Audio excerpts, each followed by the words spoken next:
سنت والجماعت کی. ہمارے کئی لڑکے سنی ایسے ہیں وہ جرجیز کی تقریر خوب سن رہے ہیں, بس لہجے پہ چل رہے ہیں صاحب, خوب سن رہے ہیں جرجیز کی تقریر. اب ان لوگوں نے ترجمہ کیا, اللہ فرماتا اے محبوب ہم نے تمہیں گمراہ پایا تو ہدایت دی. بولو کیا نبی گمراہ ہو سکتے؟ نہیں. اور اگر کسی کا یہ عقیدہ ہو, یہ ایمان ہو, اس کو مانے ایکسپٹ کرے, وہ مسلمان ہو سکتا ہے کیا؟ نہیں. بتاؤ. اب وہ داڑھی رکھا کے ٹوپی اوڑھ کے نماز پڑھانے آ جائے تمہارے یہاں, تمہاری نماز ہوگی؟ نہیں کچھ لوگ ہوگی. کہتے ہیں ارے یار یہ تو خالی مولی, بھئی قرآن بھی ایک ہے, کلمہ بھی ایک ہے, حدیثیں بھی. یہ مولوی لوگوں نے اپنے لیے جھگڑا بنا لیا, اپنے لیے بنا. اچھا یہ اپنے لیے بنا, تمہارے لگا لیجئے. ایک ہی سٹیج پر دو شاعر پڑھے, ایک سیدھے انداز میں نعت شریف کو نعت شریف کے ڈھنگ میں پڑھے, اور ذرا ایک مٹک مٹک کے اور ادھر آدھر اور گانوں کے ڈھنگ میں پڑھے. پھر دیکھیے گا نوجوانوں پتہ چل جائے گا کون سی زیادہ سمجھ رہے ہیں. جی حق ہے. اگر لہجہ آپ پہچانتے ہو تو نہیں پہچان سکتے آپ لوگ. تو اس لیے اگر موبائل کو استعمال کریں اور اس کو سنیں, آپ تقریریں سنیں یا اس میں بیان سنیں, تو تمہاری بستی میں جو عالم ہو, تمہارے علاقے میں جو عالم ہو اہل سنت والجماعت کا, اس سے کہو حضرت ہمیں آدھا گھنٹہ ایک گھنٹہ ملتا ہے, ہم تقریر یا بیان سننا چاہتے, ہم کون سے عالم کا بیان سنیں, ہم اس کو سن رہے ہیں, اس کے بارے میں بتائیے, اس کو سنیں یا نہیں سنیں, وہ عالم ہے, وہ جانتا ہے, وہ صحیح بتا دے گا. جی حق ہے. آپ کو پتہ بہت اہل حدیث گھس گئے اس میں موبائلوں پر, اہل حدیث گھس گئے اور اب انہیں پتہ ہی نہیں, انہیں معلوم ہی نہیں ہے. ابھی میں دیکھ رہا تھا گاڑی میں, کئی دن ہو گئے, جب موبائل جب چلایا یوٹیوب کھولا تو آیا, مطلب فلمیں بنانے والے جو کامیڈی کرتے ہیں, ہنسی مذاق کی بات ہے, اس کا نام پوچھا تو اس کا نام قادر خان, اب پتہ نہیں صحیح نام کیا ہوگا اس کا, اللہ جانے.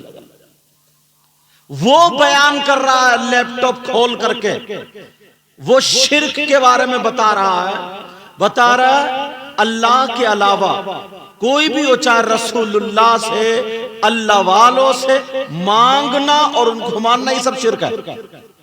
یہ ایسے کہہ رہا ہوں. اب بتائیے جاہل آدمی جسے پتہ نہیں, اب وہ یہ چیز, اور تمہاری سمجھ میں بات آ جائیں گی.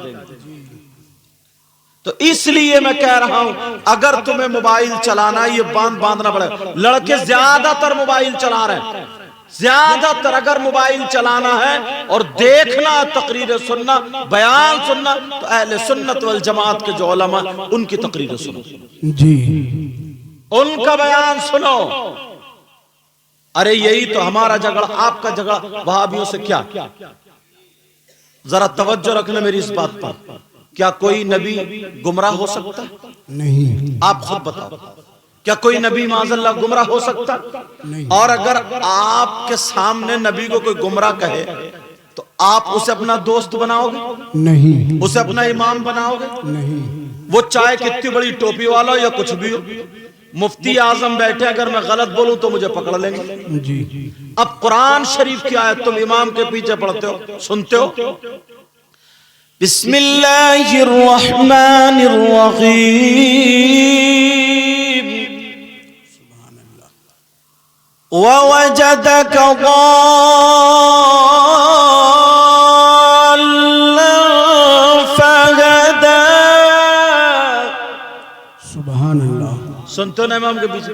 اب تمہارے اگر ترجمہ کسی کا بھی اٹھا کے لے آؤ گے, اب وہابیوں کا ترجمہ اٹھا کر کے لاؤ گے تو اس میں یہی ملے گا, اللہ فرماتا اے محبوب ہم نے آپ کو گمراہ پایا تو ہدایت دی.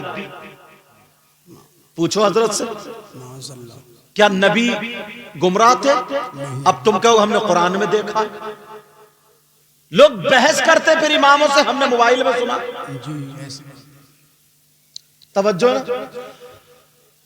اللہ فرماتا اے, ان لوگوں کا ترجمہ یہ, تم اصلی جھگڑا پہچانو. لوگ سمجھتے ہیں نا کہ کوئی اگر کھڑے ہو کے سلام نہ پڑھے تو یہ وہابی ہے, کوئی ہری جھنڈی نہ لگائے یہ وہابی ہے. سمجھ رہے؟ مطلب کوئی فاتحہ نہ پڑھے یہ وہاں بھی ہے، اس کو اگر جلدی تھی نا اور وہ چلا گیا ایسے ہی، چاہے وہ کتنے اچھا سننی ہو مگر لوگ گمان کریں، یہ خالی جھگڑا نہیں، اصلی جھگڑا کیا وہ دیکھو۔ گھروں میں قرآن شریف اگر ان کا ترجمہ رکھو گے، اس لیے علماء نے کہا اگر ترجمے والا قرآن شریف پڑھنا اردو پڑھو تو کنز الایمان رکھو۔ جی کیا رکھو بولو؟ کنز الایمان۔ کنز الایمان۔ تو ایسے ہی یہ اگر تقریر سننا تو اہل سننا، اسی لیے دنیا اعلی حضرت کے مخالف، بتاؤں کیوں؟ کچھ خانقاہوں میں ایسا ہوا کہ خوب صاحب ڈھول بج رہے ہیں، سمجھے، مزامیر اور تاشے گاجے باجے قوالیاں الٹی سیدھی باتیں۔ اب کسی نے پوچھ لیا کہ صاحب اگر کہیں کے عرس میں یا کہیں اور اگر یہ ناچنے والی عورتیں تالی بجا بجا کر کے عورتیں اگر قوالی گائیں یا آدمی جو فاسق و فاجر ہے وہ قوالی گائیں تو کہ جائز ہے ناجائز؟ اعلیٰ حضرت نے کہا ناجائز حرام، ظاہری سی بات ہے۔ اب کوئی ان پیر کو نہیں کہتا، انہیں نہیں کہتا، ڈائریکٹ یہ کہتا اعلیٰ حضرت نے ان کے خلاف فتویٰ دیا۔ ان کے خلاف نہیں دیا بلکہ جو شریعت کے خلاف ہے اعلیٰ حضرت نے ان کے خلاف فتویٰ دیا۔ سبحان اللہ سبحان اللہ۔ ان کے خلاف فتویٰ دیا۔ حضرت اگر تقریر کرتے کہ چور کی یہ سزا ہے، شرابی کی یہ سزا، تمہارے گاؤں میں کوئی شرابی ہے تو کہ صاحب مفتی صاحب اس کے خلاف تقریر کر کے گئے، ارے اسے پکڑ کے کہو تو شریعت کے خلاف آئی کیوں؟ تو شریعت کے خلاف کیوں؟ ایک جگہ نہیں کئی جگہ ایسی بات ہے۔ بولو کیا نبی گناہگار ہو سکتے ہیں؟ معاذ اللہ بولو، نبی گناہگار ہو سکتے ہیں؟ نہیں۔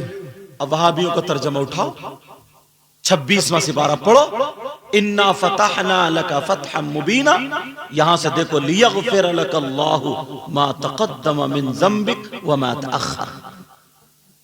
ترجمہ اٹھا کر کے دیکھو، انہوں نے یہی ترجمہ کیا۔ اللہ فرماتا کیا ہم نے آپ کو فتح مبین عطا فرمائی، لیغفر لک اللہ ما تقدم من ذنبک وما تأخر، اے محبوب ہم نے آپ کے اگلے پچھلے گناہ معاف کر دیے۔ اس کا مطلب کہ نبی گناہگار تھے؟